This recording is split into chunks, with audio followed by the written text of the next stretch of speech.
Hey guys, and welcome back to Mad About Skin. In today's video, we are talking this brand, Cetaphil, also known as Cetaphil. I think it depends where in the world you live as to how you pronounce it. This is a brand that's long been seen as like the poor relation to Cerave, which exploded in popularity in the past couple of years. Recently though, things have started to change. Cetaphil has been getting a lot more hype than maybe it did before. They've launched a few new products which have caught people's attention, and there's been quite a few developments. They're also celebrating their 75th anniversary as a skincare brand, so I thought now was a great time to do a little bit of a deep dive, look at Cetaphil in more detail, the pros, the cons, and are there any products that are worth including in your skincare routine. Sit back, relax, let's talk the truth about Cetaphil. Now, before we get into this video, I would love to know what your thoughts, feelings, and opinions are when it comes to Cetaphil. Are you like a hardcore devotee, ultimate fangirl for the brand, or is it a product range that just doesn't inspire you that much? Sound off and let me know your thoughts in the comments section below. Whatever you think of Cetaphil, if you like me, you like the channel, or you enjoy this style of single brand reviews, let me know by giving this video a thumbs up and a like. This also really does help support me as a content creator, because the more likes the video gets, the more widely YouTube will distribute it on its platform. So it's just a wonderful way of making sure as many people as possible know about our wonderful Mad About Skin family, and for that I'm so grateful. Now, I've got quite a lot to cover in today's video, so in true Mad About Skin style, shall we cut that waffle and delve straight on in? So, let's start with a little bit of overview of Cetaphil. Well, 75 years young today, so I guess a big happy birthday goes out to Cetaphil. And you know, I think it does always show a quality of a brand that can stand the test of time and kind of evolve to meet different tastes and approaches to skincare over such a wide time period. 75 years makes it probably one of the oldest skincare brands around today, and you know what, I do think that's kind of worth celebrating. However, as with all brands, they do have their pros and their cons. I'm going to talk about those later in the video. I'm also going to take a look at Cetaphil versus Cerave, because I think there's some confusion around, you know, are they basically the same products? Actually not. There's some key differences that I do want to call out. If you're interested in one section of the video over another, I've left timestamps in the description box below, so use them to navigate your way through. Right from its foundation through to today, Cetaphil has really focused down on the sensitive skin market. I think this is really great, because most brands that we see today focus on like maximum results, highest concentrations, and that's just not going to work for you if you have a more sensitive or irritation prone skin type. It's nice that Cetaphil really put their heart and soul into formulating products that aren't going to excessively irritate the skin and do give the consumer with sensitive skin type a little bit more choice in the market, which I definitely think should be applauded. And they now have over 70 products in their collection, and I had a look at all of them. They're not all available here in the UK, and all of them do kind of still have that basis of being gentle enough for sensitive skin types. They're not packing them full of actives, which kind of goes against their core founding principles, which again is really nice to see. They're now available as a brand in over 70 territories, and apparently, according to their website, 96,000 locations. I'm thinking that's a whole lot of real estate that you can now buy Cetaphil in, and I think this is one of the main reasons over the past couple of years the brand has just grown and grown. According to industry insiders, one of these products, their gentle skin cleanser, is sold every single second. That is like a mind-blowing amount of product, and you're definitely starting to see a lot more hype surrounding Cetaphil than maybe you did, say, 3 or 4 years ago, where all the attention was on its competitor, Cerave. But no matter how popular Cetaphil has become, as with all brands, they have their pros and their cons, which is what I want to break apart in this section of the video. I'm all about the positives, so let's start with those pros first. Number one, the price point.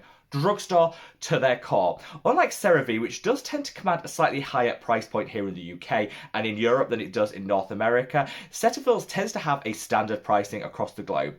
I love this because it means no matter where you are in the world, you can reach for a Cetaphil product and know that you're not going to be overpaying. They're definitely one of the most affordable brands on the market. Most of their products do come in really good sizes, so if, like me, you're the sort of person that just like to buy a product and have enough that it lasts for like months and months, Cetaphil will definitely appeal to you. I think their price point is what really sets them apart from a lot of their competitors, and with prices rising up and up recently, we haven't seen that same price increase from Cetaphil. Doesn't mean that it won't take place, absolutely it could, but at the moment they're holding their prices firm, which just makes them even more attractive when you look at some of the other products on the market.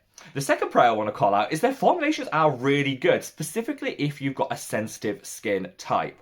There's been a big trend in skincare recently of packing everything full of actives. People are a lot more aware about what each active ingredient can do, and of course then they covet them, crave them, and look for products that contain them. It would be really easy for Cetaphil to kind of get on that bandwagon and start putting vitamin C, retinoids, everything into all of their products, which is something we've definitely seen other brands do. However, they've kind of stayed true to their founding principles of just being a really simple yet hyper effective skincare line for people that have sensitive or irritation prone skin. I really like that because I think some other brands that used to be geared towards the sensitive skin market have kind of abandoned that principle just a little bit and started to chase those active formulations that, after all, do sell in really high quantities and get those cash registers ringing. Cetaphil has it, so it makes me really happy that they're getting all the love, hype, and support that they are at the moment, including those increase in sales without having to really turn against their founding principles, which is nice to see in a brand. Finally, when it comes to the pros, I want to talk about their marketing and their approach. So they don't really demonize sensitive skin. I'm someone that has fairly resilient skin type, but a lot of my friends do have inbuilt skin sensitivity and are particularly irritation prone. And they say, actually, when you look at some of the marketing that's out there, it's very much geared towards demonizing sensitive skin. Like, it's a terrible thing. It's something that should absolutely be treated and dealt with, and not something that you should kind of embrace and shop to meet that skin type. I think this needs to change. This whole narrative needs to change, because sensitive skin type is no worse than any other skin type out there. It's nothing to be ashamed of or fight against. It just is something to be aware of so that you can match the products and the brands you shop with to your individual skin's needs. I like that Cetaphil kind of celebrates the sensitive skin, talks about ways that you can absolutely work with your skin type to kind of make it a little bit more resilient, to kind of improve all of the things that you want to in your skin, but without doing it in a demonizing way that you see some other brands do. So that's definitely something that I think they should be applauded for. Now, with any pros do come some cons, and this is really what I want to talk about in this section of the video. I think the biggest con, for me at least, is they're not a cruelty-free brand. Now, Cetaphil have done a lot of work in the background to work with the Chinese market, which is like the last holdout demanding animal testing to prove the safety of any cosmetic products, which is such an outdated way of approaching things. However, recently they have allowed certain opt-outs, so you can apply for these opt-outs to kind of circumvent the requirement to test your products on animals in order to access the Chinese market. Now, a lot of people are kind of in two minds about this. For me, I personally would rather brands say, you know what, we're putting our ethics above all else, and whilst animal testing is required in any slight way, we won't be selling into mainland China. Other brands and other people take the view that, if brands are working with the authorities, using these opt-outs to kind of maximize the effectiveness of them and minimize the amount of animal testing that's done, that has to be a good thing. I do see both sides of that cake, and I can totally get that people would have different opinions, and it all comes down to your individual approach when it comes to this and the brands that you want to support. I think it's a shame that Cetaphil haven't completely pulled out of that Chinese market so they can be truly cruelty-free, but again, I do applaud them for the way that they've constructively worked with the Chinese authorities to kind of get those opt-outs in place to minimize the total number of animal tests that need to take place. You need to bear that in mind when you're considering Cetaphil, and like I say, different people will have a different approach to that. Another con for me when it comes to the brand is the way that they've recently kind of turned their head on their marketing approach, and they've gone down a little bit of a very strange line. So one of their recent marketing campaigns said that if you kind of get your skin in order, you use their products, boost your skin confidence, that'll help with your confidence in the bedroom. Yeah, you heard that right. I'm not really sure. That's not my preference for a style of advertising, and also I think that's a little bit of a reach and a stretch. But I think this sort of advertising that's kind of designed to make the brand a little bit more exciting, a little bit more modern, I think has fallen just a little bit flat, and I wish they'd just keep their core values of, if you've got sensitive skin, this will work for you. I think all of that trying to appeal to a younger demographic, trying to be a little bit more interesting and exciting, it kind of seems a little bit forced to me. That's just one example of a recent marketing campaign they've done. There are other ones where they've just tried to make the product seem a little bit more trendy, and I don't think it's particularly working. I think their core ethos of a really reliable drugstore and affordable brand that's great if you have skin sensitivity is where they need to really direct their marketing. I think they've kind of lost their way just slightly with some of their recent marketing campaigns. Finally, when it comes to the cons, it's just the sheer volume of products they now have. For the longest time possible, they had 10 core products, moisturizers, and they had cleansers, and they worked really, really well. Then they kind of started to grow and expand, and recently we've seen an explosion in their product line, and I now think it totals over 70 individual products. Whilst I do think there are subtle differences between each and every one of these products, at least what I can see in terms of a review that I've done, I think these differences are very, very subtle, and it starts to become a little bit confusing.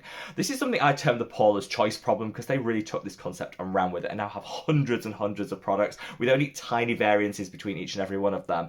I think that's what Cetaphil are kind of falling into at the moment, and they're also taking some products that are almost like for like for other products and just marketing them differently, like for eczema or for something like super impaired barrier function, and I think it gets a little bit confusing. Personally, I prefer a more streamlined, like really edited collection of products so they can focus on the quality rather than the quantity. And hopefully they kind of dial this back in the next couple of years, because I don't think we want to see them reaching like 100 and 150 different products. That's when it just becomes overwhelming and totally confusing. Now, at the start of this video, I said that for years, Cetaphil was kind of seen as like the poor relation to Cerave, which like exploded in popularity long before Cetaphil did.